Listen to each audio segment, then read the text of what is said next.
What's up everyone, it's Marco here and I'm finally back making videos here on the Pro Consumer, and I asked you guys on Twitter what you'd like to see as my first video coming back to this channel, and you guys all told me that you wanted to see a desk or setup tour, so here we go, setup tour 2018, let's go.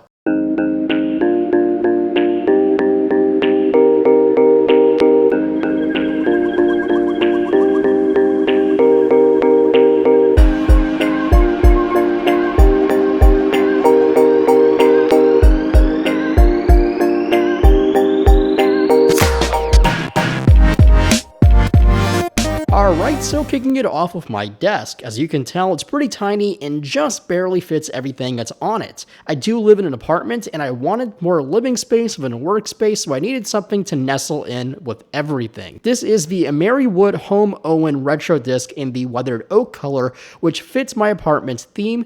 It was pretty inexpensive at $60 and it's very sturdy to hold all of my devices. I'll drop a link to this and everything else mentioned in this video in case you want to pick any of these up below. Now moving to the actual setup, and of course it all begins with my main editing machine. This is the 2017 27-inch 5K Imac, which I custom built with an Intel i7 quad-core processor clocked in at 4.2 GHz with turbo boosting up to 4.5 GHz, a 512GB SSD, and packed with 32 GB of RAM with 2 empty slots to extend that even more. The i7 is very important for the iMac because it's the only chip that supports hyper-threading on the iMac series, effectively turning my compute streams from 4 cores to 8 streams with the same 4 cores. This combined with the AMD Radeon Pro 580 graphics card with 8 GB of DDR VRAM makes this an editing machine in Final Cut Pro and also a decent gaming rig for games optimized for Mac OS. Now the reason why I custom built my iMac is I needed a fully flash iMac to support high bitrate transfers internally. My iMac has about a 2 GB per second write speed and a 2.5 GB per second read speed,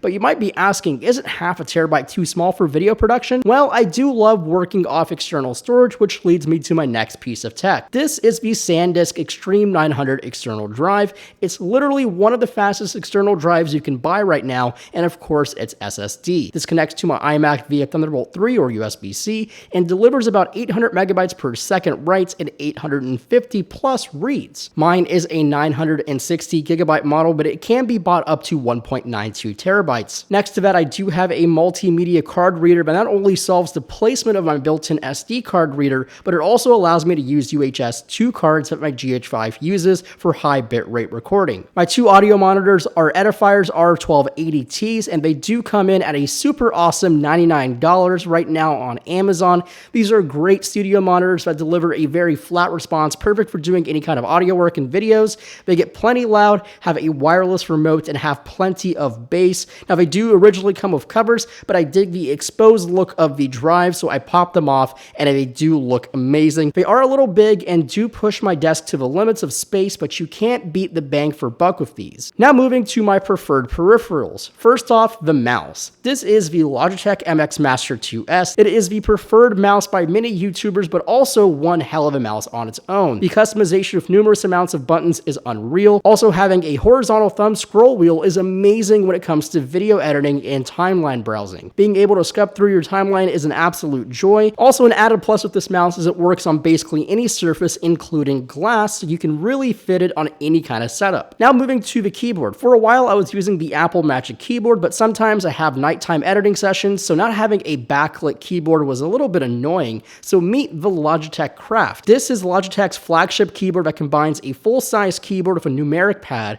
backlighting, and this crown to the left. You can customize what that crown does, from simple things like changing volume or brightness, or as advanced as fine controls in Adobe Photoshop. There are a bunch of profiles for applications you can download and apply to your craft. But that's about it. I like to keep my setup easy and simple. Let me know what you think of the setup, and if you have any questions, feel free to leave me a comment below. Thank you for watching, and I'll see you in the next one.